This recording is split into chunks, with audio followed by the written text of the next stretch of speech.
When a billionaire told his son to choose a new mother, the answer shocked everyone in the room. It wasn't the beauty, the wealth, or the power that won his heart. It was someone no one even considered.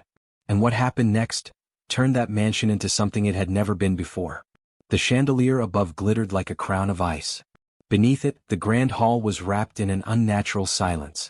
Polished marble floors, gold-lined walls, not a sound. At the center stood Richard Graves, tall, powerful, dressed in a royal blue suit. His hands clasped neatly behind his back, his gaze locked on the boy in front of him. To his left and right, two flawless models in sweeping red gowns, their smiles perfectly rehearsed. Between them stood Oliver, just 6 years old, in a miniature tuxedo, fists clenched as if bracing for battle. Richard's voice cut through the stillness. "Oliver, it's time. Choose your mother." Everyone thought they knew which woman he'd choose, but Oliver's eyes weren't on either of them. Sometimes the most dangerous choice is the one no one even considered. A few steps behind the models, half hidden in the shadows, stood Grace, the maid. Dressed in her crisp white apron over a simple black blouse, she held a cleaning cloth in her hand. She hadn't been called here. She wasn't part of this gathering. She had only come to wipe a mirror, until the voices made her stop. Now she stood frozen, wide-eyed, as Oliver slowly turned his head toward her. No glitter. No makeup. No perfect smile. Just Grace. And then, the boy lifted his hand and pointed. "I want her." The air shifted. The models blinked, confused. Richard's face went still, as if he couldn't have possibly heard right. The next words out of Oliver's mouth would burn through every layer of that perfect, polished world. When truth comes from a child, even the most powerful man can't look away. Oliver's voice was steady, too steady for a boy his age. "She tucks me in at night.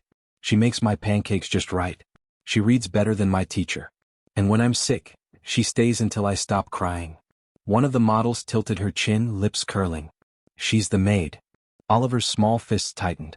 "No, she's my mom. You don't even know my favorite color." The woman froze, caught off guard.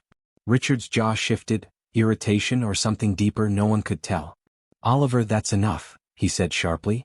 But the boy's next words weren't just for the models. Sometimes the harshest truth is aimed at the one who least expects it. Oliver's voice rose. "You don't know either. You're gone before I wake up. You come home after I'm asleep. You don't even eat dinner with me." The hall went still again. Grace's eyes dropped to the floor, her heart pounding. "I never asked for another mom," Oliver whispered. But Grace never left. Even when I was mean. Even when I broke things, she stayed. Richard's gaze shifted to Grace. Not her apron, not her role, but her. The woman who had been there while he buried himself in boardrooms and business. He took a step forward, his voice lower now. "You didn't overstep, Grace." "I did." For the first time in years, Richard Graves, the man who had everything, admitted he was ashamed. When a child speaks from the heart, there's no armor strong enough to stop it. Oliver's words still hung heavy in the air. The models had fallen silent. The staff hiding just beyond the hall's edge dared not move. Richard's shoulders seemed to sink just slightly. The image of the untouchable millionaire cracked. Oliver looked up at his father, eyes shining but unblinking. Richard searched his son's face, and for the first time he didn't see defiance. He saw truth.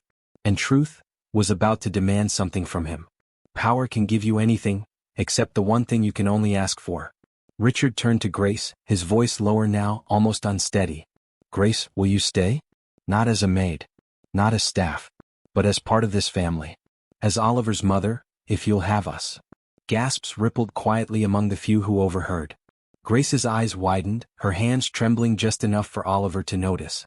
I don't know what to say," she whispered. Richard gave a faint, rare smile. "You already have. By loving him when I didn't know how." Oliver squeezed her hand tight, his voice small but urgent. "Please say yes." Grace swallowed hard. "I need time." Richard nodded. "Take all you need. Just know, this home isn't a home without you." The two models, once glowing centerpieces, slipped quietly out of the hall, forgotten by everyone. Sometimes change doesn't come with noise, it comes with silence that feels new. The hall slowly emptied. No applause. No comments. Just the quiet shuffle of feet against marble, as the moment settled in. Grace still knelt beside Oliver, his small hand locked in hers. He didn't want to let go, and neither did she. Richard stood near them, but for once, not as a man above them. For the first time, he was simply a father unsure of the next step. And the next step would be hers to take. Not every story ends with an answer. Some end with a promise. Oliver looked up, his voice soft but certain. Someday, you'll say yes. Grace's lips curved into a small smile, tears still threatening to fall. She leaned down, kissed his forehead, and held him just a moment longer. Richard watched, saying nothing, but the look in his eyes spoke volumes. He trusted his son's choice. They didn't know what tomorrow would bring, but something had shifted. That night, the mansion wasn't just quiet. It was warm. And for the first time in years, it felt like home. Some moments are so rare, you don't dare break them. Later that evening the house was still. But it wasn't the cold stillness of before, it was softer, almost alive. Richard walked past Oliver's bedroom door, and stopped. Inside, Grace sat cross-legged on the floor, reading aloud from a worn storybook. Oliver lay tucked under his blanket, his hand holding hers, even as his eyes grew heavy. Richard didn't move. He didn't speak. He just stood there letting the scene sink into him. Because in that moment, he realized what he'd been missing all along. You can live in a mansion and still be homeless, until someone gives you a reason to stay. Richard turned away from the door, a rare, genuine smile touching his face. For the first time in years he didn't feel like a man guarding wealth. He didn't feel like an image in a magazine. He felt like a father, finally coming home. And somewhere deep inside he knew. Whatever Grace decided tomorrow, she had already changed everything tonight. Fade out.